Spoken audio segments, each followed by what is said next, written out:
It's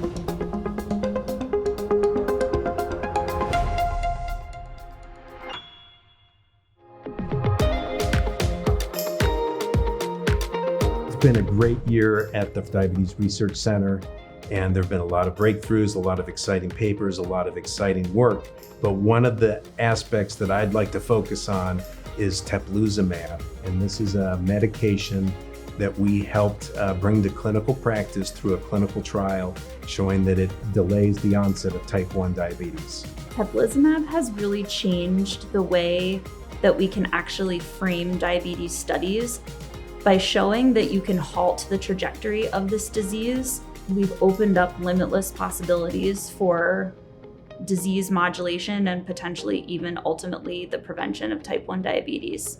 The idea of a medication to alter the body's ability to progress into type 1 diabetes has been in study for many years.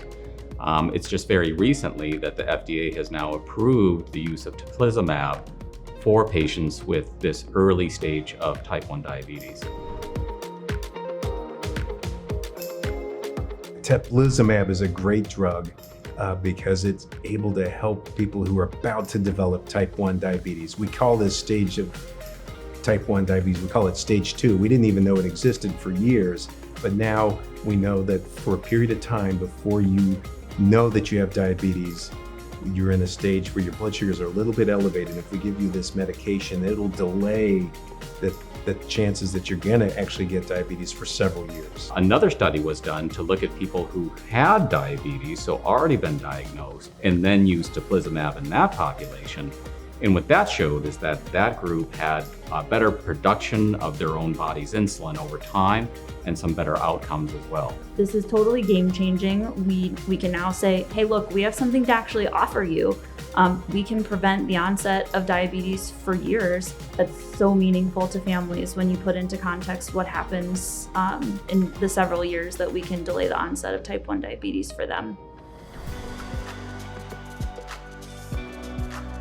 What's really remarkable about this medication called teplizumab is that it is the first drug that has been approved to alter that course of type 1 diabetes. So I think it has really kind of broken a barrier and, really helps us to target new therapies that are going to come down the road too, which will also be beneficial. So I think we're going to see more and more medications that kind of come out and that they're going to have better and better outcomes. Because you can delay the onset of diabetes.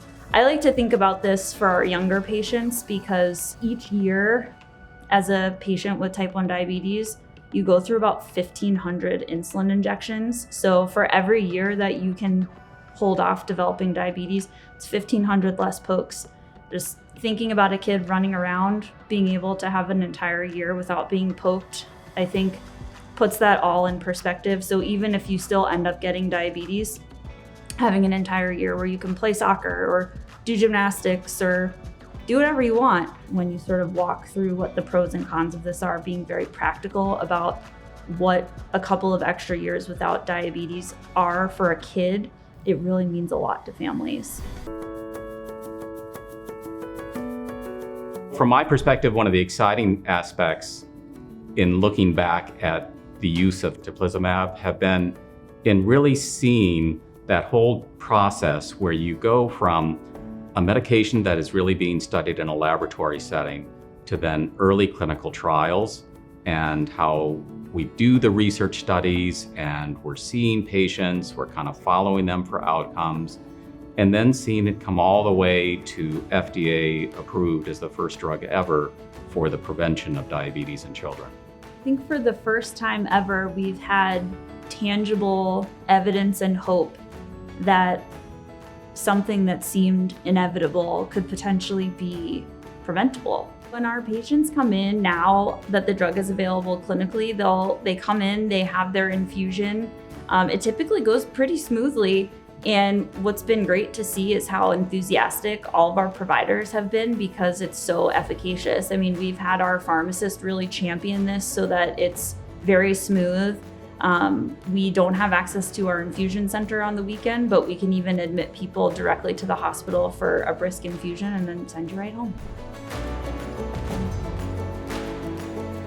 So now that we understand how to delay type 1 diabetes with teplizumab, the question is, can we do even better? Can we delay it once it's actually started? And once you have stage 3, which is the clinically evident form of diabetes, if we can prevent that, that becomes much easier because we could treat every kid that comes through the door in the hospital that has new onset type 1 diabetes.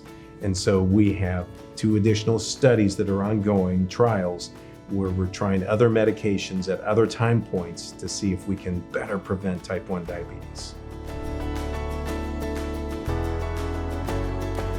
So I've been doing diabetes care and diabetes research for almost 25 years. And in my career, it's been very exciting to see the changes and the developments that we've had over that time. So we've gone from therapies, I think, that were much more burdensome for children. And now we've kind of expanded into new technologies. And all of this has happened because of the dedication of so many people to perform diabetes research. And of course, I also want to acknowledge all the patients and families that have also participated in these trials over the years. And then thankful for the support of all those who help us with these studies, including the Fraternal Order of Eagles. I personally want to thank the Fraternal Order of Eagles as one of the recipients of a Catalyst Research Award this year. I'm optimistic that with the support from the Fraternal Order of Eagles that my research can continue to make a difference in the lives of people with diabetes, and I'm very thankful. I can't thank the Fraternal Order of Eagles enough for their support, and they chose a great place to invest in. The Fraternal Order of Eagles investment helps provide the infrastructure and the intellectual capital and the retention of great people at such a wonderful institution like the University of Iowa. And so I'm eternally grateful, and it helps enable these kinds of studies. And these studies are not easy to do. They take great people and they take great resources, and having the philanthropic base to help support your Diabetes Research Center allows you to have this conglomeration of great people.